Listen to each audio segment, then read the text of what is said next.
ജിതിനല്ലേ? ഇന്ന് ബർത്ത്ഡേ ആണോ?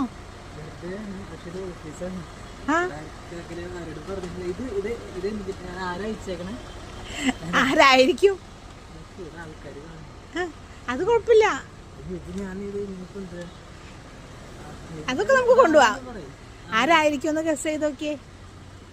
ജിതിന്റെ ബർത്ത്ഡേ അല്ലേ ഇന്ന്? ബർത്ത്ഡേ ആയിട്ട് തന്നുവിടാൻ പറ്റിയ ആളാരായിരിക്കും? ബർത്ത്ഡേ ആയിട്ട് തന്നുവിടാൻ പറ്റിയ ആളാരായിരിക്കും? ഐ ബി അല്ല, വേണ്ടപ്പെട്ട ഒരാളാ. അച്ഛനും പിന്നെ അല്ല, അച്ഛനും പിന്നെ വേണ്ടപ്പെട്ട ഒരാളും കൂടി ഉണ്ട്. അമ്മ ഇവിടെ ഇല്ല. അപ്പൊ ഇവിടെ ഇല്ലെങ്കിൽ അയക്കാൻ സാധ്യതയില്ലേ?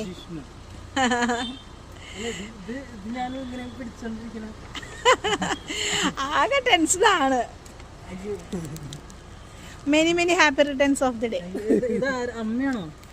അതൊക്കെ പറയാം, ഒരുപാട് ഐറ്റംസ് ഉണ്ട് അല്ലേ? അപ്പൊ ഇത്രയും ഐറ്റംസ് ഒക്കെ തന്നുവിടാൻ പറ്റിയ ആളാരായിരിക്കും?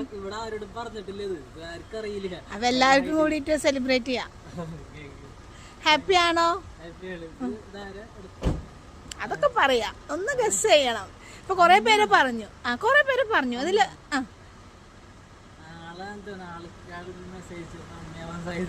സമയാവാൻ സാധ്യതയുണ്ട്. അതാണ് ഞങ്ങള് ഒറ്റ ദിവസം കൊണ്ട് ഞങ്ങൾ അറേഞ്ച് ചെയ്തു. ഇവിടെ ആർക്കും ഇത് ഞാൻ പറഞ്ഞിട്ടില്ലേ, എല്ലാം മനസ്സിലായ പരിപാടിയാണ്. ഞങ്ങളുടെ മുകളിൽ കയറേണ്ട അവസ്ഥയാണ് ഞാൻ ആലോചിക്കുന്നത്. ഇവിടേക്ക് കൊണ്ട് തരാനാണ് അമ്മ പറഞ്ഞത്. അപ്പൊ ഇവിടെ വെച്ച് സെലിബ്രേറ്റ് ചെയ്യണമെന്നായിരിക്കും അമ്മയുടെ ആഗ്രഹം. ഹാപ്പി ആണോ? ഇനി പറഞ്ഞേ, അമ്മയടുത്ത് എന്താ പറയാനുള്ളേ? വിളിച്ചു പറഞ്ഞാ പോരാ.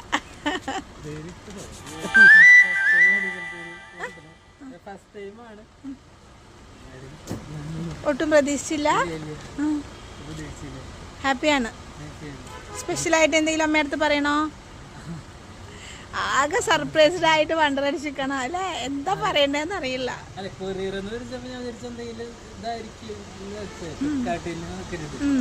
അതാണ് പേയ്മെന്റ് എത്ര ഞാൻ ചോദിച്ചല്ലേ? പേയ്മെന്റ് ഒന്നും വേണ്ട. എന്റെ പേര് ഇങ്ങനെ ഓർഡർ ചെയ്ത് ഞാൻ എമൗണ്ട് അറിയാണ്ടത് എങ്ങനെയാ? ഓക്കെ, അപ്പൊ അമ്മ അയച്ചതാണ്, അമ്മയടുത്ത് പറഞ്ഞു മതി. ഓക്കെ, അപ്പൊ അമ്മേനെ വിളിച്ചാൽ മതി. Many many happy returns of the day. Thank you.